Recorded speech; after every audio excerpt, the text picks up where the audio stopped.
तो ये आंसर आ गया इसका। तो एक केस ज़रा वो डिफरेंट है, कर लेते हैं उसे भी। वो ज़रा थोड़ा सा मुश्किल है, पर उसके लिए मुझे पहले आपको याद दिलाना पड़ेगा बायनोमियल एक्सपेंशन।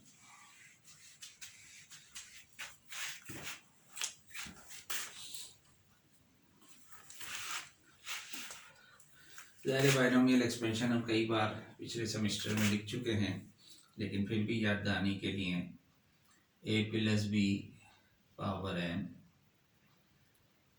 ए n plus n, short form लिख रहा हूँ मैं इसकी, a raise to power n minus one b plus n into n minus one upon two factorial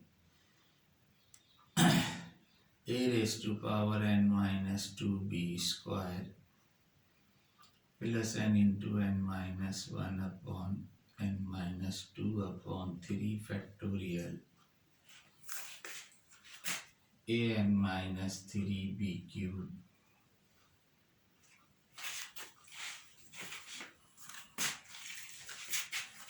plus so on।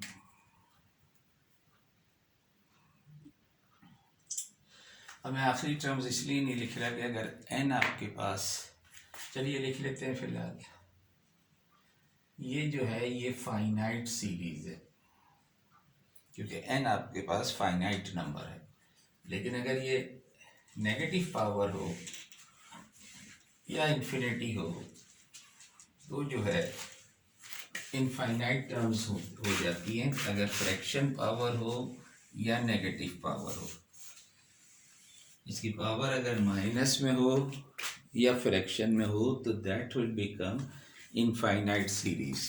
तो उसकी आखिरी टर्म्स नहीं लिखी जाती, दो चार टर्म्स लिख के छोड़ दी जाती हैं।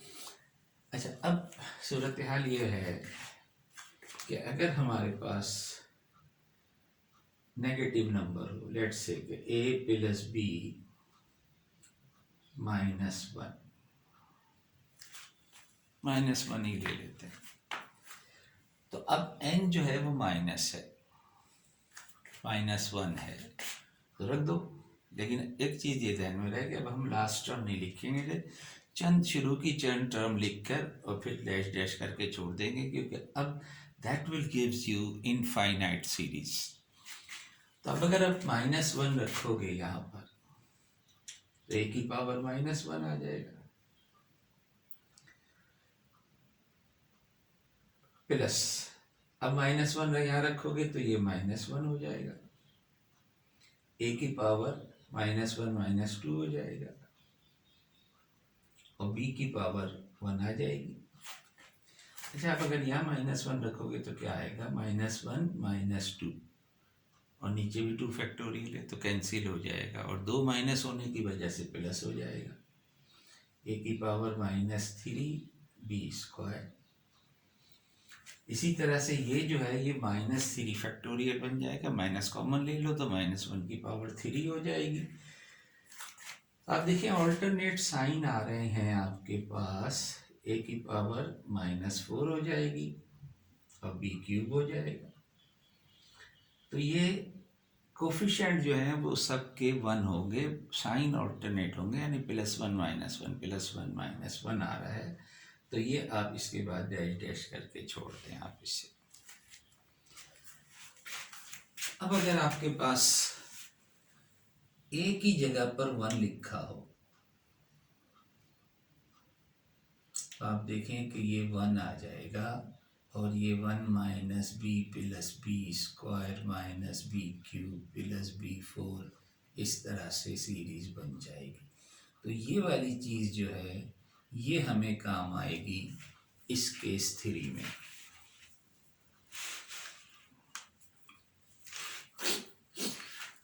एक चीज़ और, केस 3 शुरू करने से पहले मैं एक चीज़ और आपको याद दहानी कराना चाहता हूँ। ये देखें, ये आपके पास है d cube x cube, d cube x cube. d का मतलब है डेरिवेटिव, एक दफ़ा डेरिवेटिव ले लो तो ये बन जाएगा 3x²।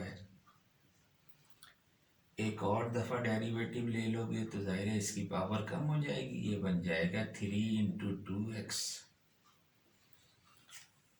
और एक और मरतबा डेरिवेटिव ले लोगे तो ये बन जाएगा 3 × 1 यानी 3 फैक्टोरियल।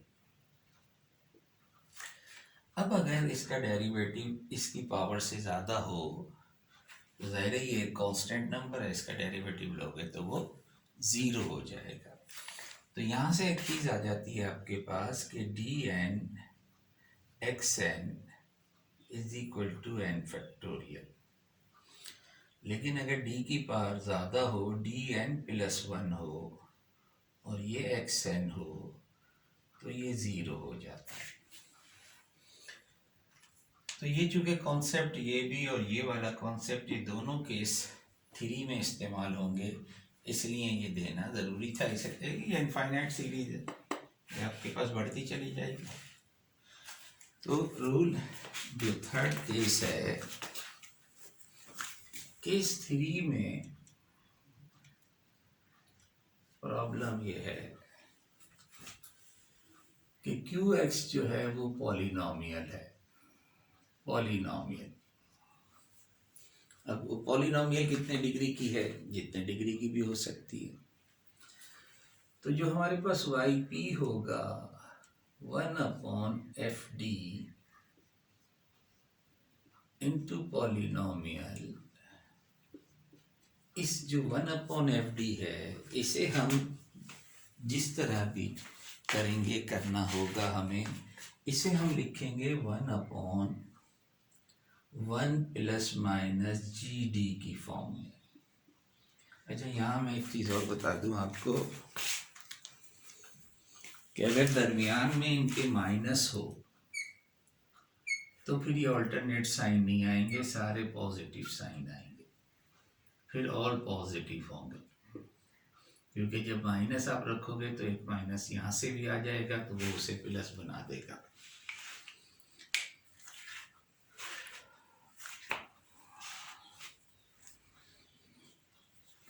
तो 1 ± GD की फॉर्म बनाएंगे आप। अब ये GD और पहले जो GD हमने लिखा था उनमें बहरहाल फर्क है, और ये पॉलिनॉमियल। और अब इसको आप ये फॉर्म में ऊपर लेकर आ जाओगे। This can be written as 1 ± GD power -1 and polynomial, जिसे अब आप एक्सपेंड करेंगे इससे तो आप देखेंगे G की पावर बढ़ती जाएगी, D की पावर। तो जब D की पावर हम अगर इसकी पावर से ज़्यादा हो जाएगी तो वो हमें 0 देगा। तो शुरू में पहले सवाल में मैं लिख दूंगा, लेकिन लिख के काट दूंगा कि ये तो हो ही जाएगा 0। तो हमें कहाँ तक, क्योंकि ये इनफाइनाइट सीरीज है तो कहाँ तक इसको लिखेंगे, इसलिए हमें ये चीज़ देखनी होगी कि जब इसकी जो डिग्री हाईएस्ट है अगर उसकी डिग्री से D की डिग्री इजाफा हो जाए तो जाहिर है वो सारी फैक्टर सारा आगे जो भी लिखेंगे वो 0 हो जाएगा। तो हम वहाँ पर रोक देंगे उसे, इस टर्म को। तो सवाल करेंगे तो ज़्यादा बेहतर समझ में आएगा आपके।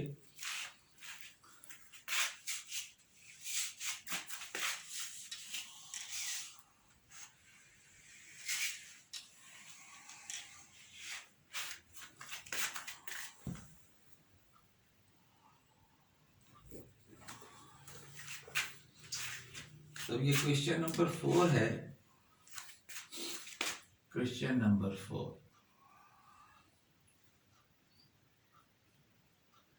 D4 -2D³ plus DY = x4 plus 3x plus 1।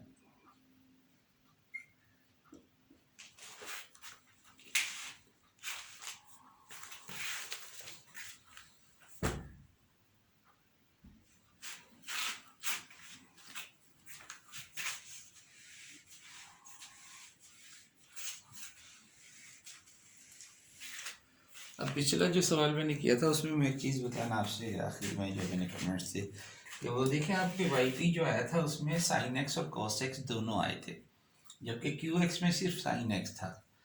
तो जैसे जो पहले वाले मैंने बताया था कि अगर वो वाई सी और वाई की और क्यू में कोई भी टर्म होगी तो वो ज़ीरो वाला केस बनेगा, तो यहाँ भी ऐसा ही है।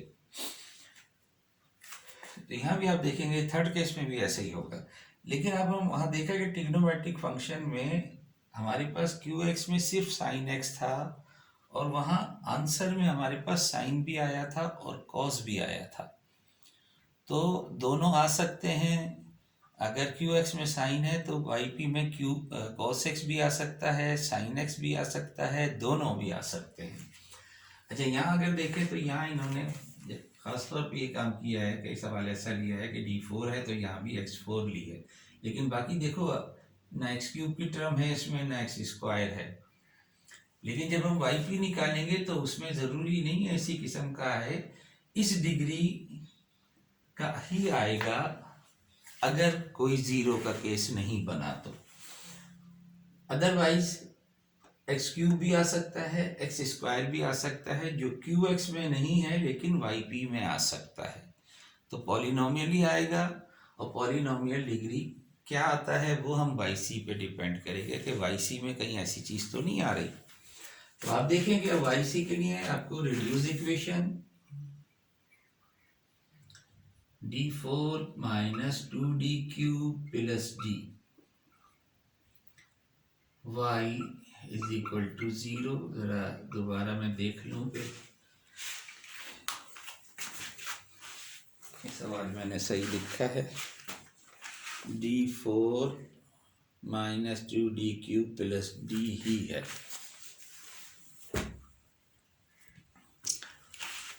अब d कॉमन निकालना चाहें बाद में कर लेंगे, या तो फिर हम ऑक्सिलरी इक्वेशन बना लो। m4 minus 2m³ plus m is equal to 0। आप देखें m कॉमन लोगे तो m³ minus 2m² plus 1 is equal to 0। अब आप देखें कि यहाँ पर क्यूबिक इक्वेशन है, तो इसको जाहिर है कि फिर आपको सिंथेटिक डिवीजन से करना होगा। तो एक तो m0 आ गया, m इज इक्वल टू 0, और m³ minus 2m² plus 1 is equal to 0। तो एक रूट तो आपके पास 0 आ गया है। अब इसे fm1 कह लो। f1m is equal to m³ minus 2m² plus 1। f1 of 1 check करो, 1 पुट करोगे तो 1 minus 2 plus 1 is equal to 0 हो जाएगा। तो इसका मतलब है m इज इक्वल टू 1, एक और रूट आ गया। और अब इसे सिंथेटिकली डिवाइड कर लो। -2 m नहीं है तो 0 लिखोगे, प्लस 1 से इसे डिवाइड करोगे, पहले वाले को एज इट इज उतारो। 1 इंटू 1 इज 1, यहाँ लिखो। -1 1 इंटू -1 इज -1, यहाँ उतारा। 1 माइनस 1 इज -1, ये 0 आ गया। और ये आपके पास एक और आ गया, इसे आप fm2 कह लो, f2m कह लो। डिग्री एक कम हो जाएगी इससे, तो ये होगा कोफिशिएंट m² का -m minus 1, and this is equal to 0। तो ये चूँकि आपके फैक्टराइजेबल नहीं है, ये आपको कॉम्प्लेक्स रूट देगा। तो मैं रूट निकाल लूँ यहीं पर। m is equal to minus of -1 plus minus under root 1 minus 4ac, तो माइनस माइनस प्लस बन जाएगा, अपॉन 2a इज 1। तो कॉम्प्लेक्स तो नहीं आए, लेकिन इर्रेशनल हमारे पास रूट आ गए, यानी 1 plus minus under root 5 upon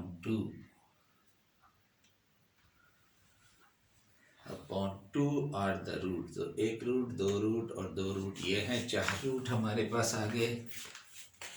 real हैं, अनइक्वल हैं, तो therefore y c is equal to, अब देखिए पहले वाले का a1 e raise to power 0x, a2 e raise to power 1x, a3 e raise to power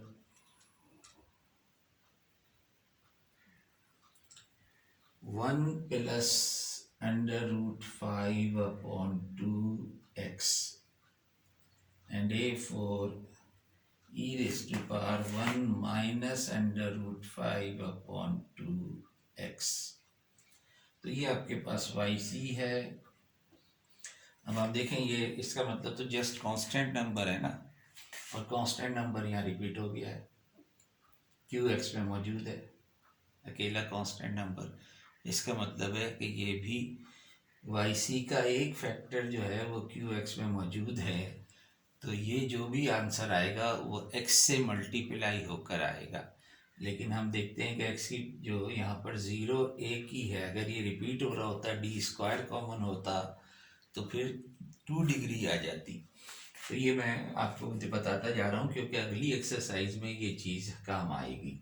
now consider let Y P is equal to 1 upon, अब इसे denominator में ले जाओ, तो लेट मी राइट, इसको मैं d की form में, d को पहले लिख लेता हूँ, इसको बाद में लिख देता हूँ, थोड़ी सी इसका पैटर्न चेंज करके लिख दिया। और यहाँ आपके पास है x4 प्लस 3x प्लस 1। तो देखिए आपने d कॉमन लिया था तो 1 प्लस की फॉर्म आ गई थी कि मैंने इसीलिए लिखा कि 1, जब d कॉमन ले लोगे आप यहाँ से तो ये 1 की फॉर्म बन जाएगी, 1 माइनस 2d क्यूब। अब ये मैंने माइनस भी बाहर निकाल लिया है, बाद में कर लेना, plus d cube into x4 plus 3x plus 1। तो अब आपको चूंकि ये फॉर्म लेनी है 1 माइनस, जो हमने एक्सपेंशन करना है, तो ये माइनस को जब ये दोनों में से कॉमन लोगे तो यहाँ माइनस हो जाएगा और फिर इसे ऊपर ले जाओ। 1 अपॉन डी को ऐसे ही रहने दो,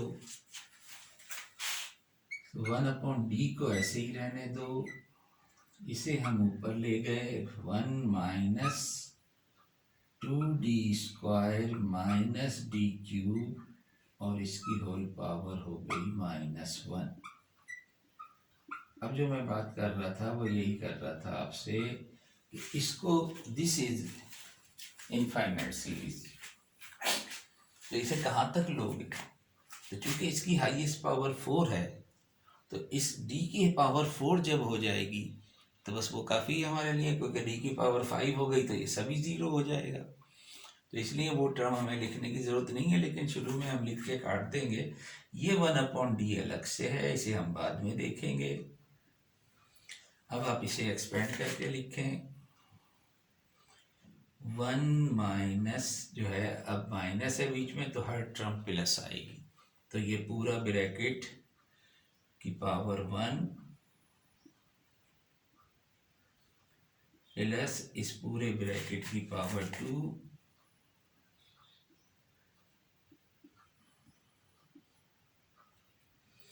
अब आप देखें नेक्स्ट टर्म, इस पूरे ब्रैकेट की power 3 and so on, and then we have x4 plus 3x plus 1। ये चीज को जरा समझना कि ये 1 प्लस जो हमने एफ डी लिखा था या बाइनोमियल एक्सपेंशन में b था, तो 1 plus B square plus B cube and so on. अब आप देखें कि यहाँ पर जब आप इसे ओपन करेंगे होल क्यूब तो कम से कम पावर जो आएगी d की पावर 6 आएगी, तो d की पावर 6 जो है वो इससे ज़्यादा है, तो इसमें कोई भी ऐसी टर्म नहीं होगी जो x4 से कम पावर की हो, यानी d की पावर 4 से कम हो, ऐसी कोई टर्म बीच में नहीं आएगी। लिहाजा हमने लिखा ज़रूर है इसे, लेकिन ये सारा हमें ज़रूरत नहीं है एक्सपेंड करने की, ये this will gives you all it will be zero. और सिमिलरली जैसे जैसे आगे बढ़ते जाओगे सब इसे ज़ीरो बना देगा, तो फ़ायदा नहीं है लिखने का। इसी तरह यहाँ पर भी आप देखेंगे कि ऐसी टर्म आएंगी जिनमें d की पावर 4 से ज़्यादा होगी, तो हम लिखेंगे ज़रूर लेकिन लिख के उसे कैंसिल कर देंगे, काट देंगे। तो अब मैं इसे ज़रा दोबारा से एक्सपेंड करना होगा कि this is equal to 1/d 1 + 2d² minus D cube, तो यहाँ से आ गया। इसे ओपन करोगे तो ये बन जाएगा 4d4 होल स्क्वायर ओपन कर रहे हैं minus 4d5 and plus d6, और आखिर में आपके पास है x4 + 3x + 1। तो आप देखें यहाँ भी d की पावर 4 से ज़्यादा टर्म मौजूद हैं, तो इन्हें भी आप ज़रूरत नहीं है आगे लिखने की। और अब इस ब्रैकेट को हर एक के साथ मल्टीप्लाई कर दें।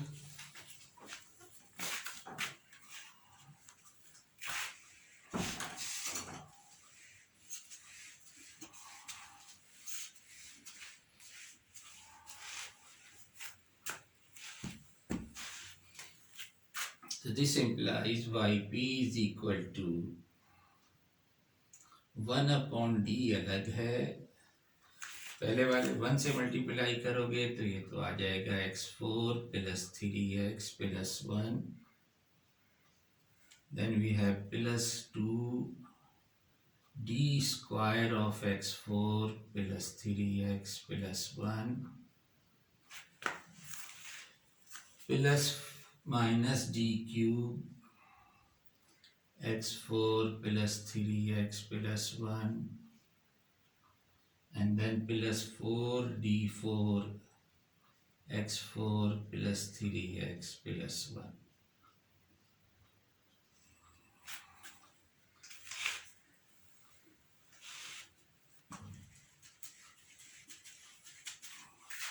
अब बेहतर ये है, चाहो तो अलग से कर लो, कि ये ज़रा रफ में अलग से कर लो। इसे dx4 क्या होगा 4x³ d² x4 क्या होगा 12x²। तो जब आप ये ओपन करोगे तो ये 12x² आ जाएगा, और ज़ाहिर इससे कम डिग्री के होंगे, जैसे x है, एक दफ़ा डेरिवेटिव लोगे तो 0 हो जाएगा, दूसरी मरतबा एक दफ़ा डेरिवेटिव लोगे तो 1 हो जाएगा, दूसरी मरतबा में 0 हो जाएगा। तो हम इसे मैं डायरेक्ट सिंप्लीफाइड फॉर्म लिखूँगा। तो this is equal to 1/d, पहला तो ये ऐसे ही रहा x4 + 3x + 1, ये 2 के साथ जब आप d² अप्लाई करोगे तो d² x4 इज 12x², और बाकी तो 0 हो जाएगा सेकेंड ऑर्डर डेरिवेटिव, क्योंकि यहाँ d² है और यहाँ सिर्फ x है, तो बाकी सारा 0 हो जाएगा इसका।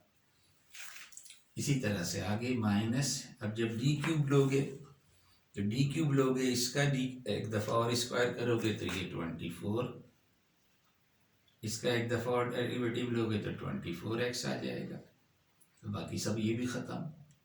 प्लस 4 d4 x4, जब इसका और एक दफ़ा आप डेरिवेटिव लोगे तो x ख़त्म हो जाएगा, तो सिर्फ 24 रह जाएगा। तो ये आपके पास ये बच गया सिंप्लीफाई होकर।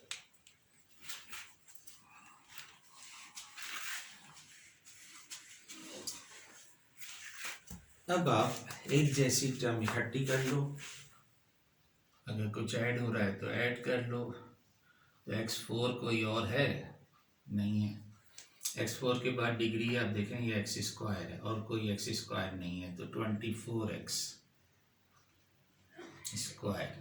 अच्छा ये x है और ये x है और कोई x नहीं है, तो ये -24 है, ये +3 है, तो ये -21x, तो ये भी चला गया, ये भी चला गया, ये भी चला गया। अब क्या रह गया, यहाँ 1 रह गया है और ये 96, तो प्लस का 97।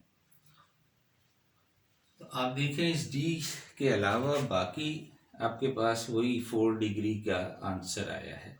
लेकिन अब जब ये डी अप्लाई करेंगे तो मैंने भी आपसे कहा था कि डी का मतलब एंटी डेरिवेटिव 1/d, डी का मतलब डेरिवेटिव, तो 1/d का मतलब एंटी डेरिवेटिव, तो इसको इंटीग्रेट करके लिख दो तो फिर आपके पास वाई पी हो जाएगा, दायरे से इंटीग्रेट करोगे तो x5/5, 8 डिग्री का इजाफा हो गया तो 8x³ -21x² 2।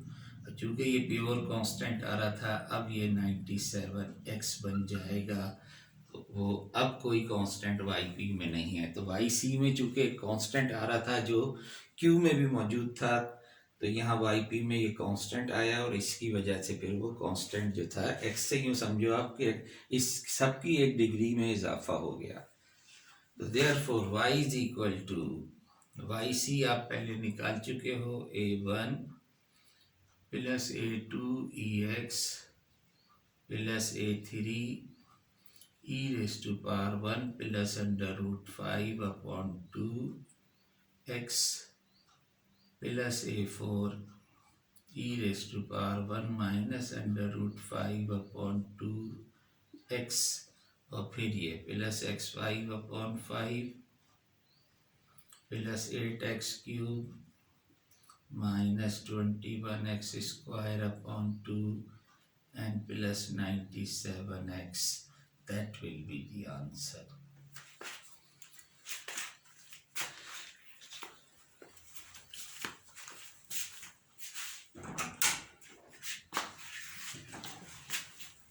ठीक है, तो इसके साथ ही हम अल्लाह हाफिज़ कहते हैं।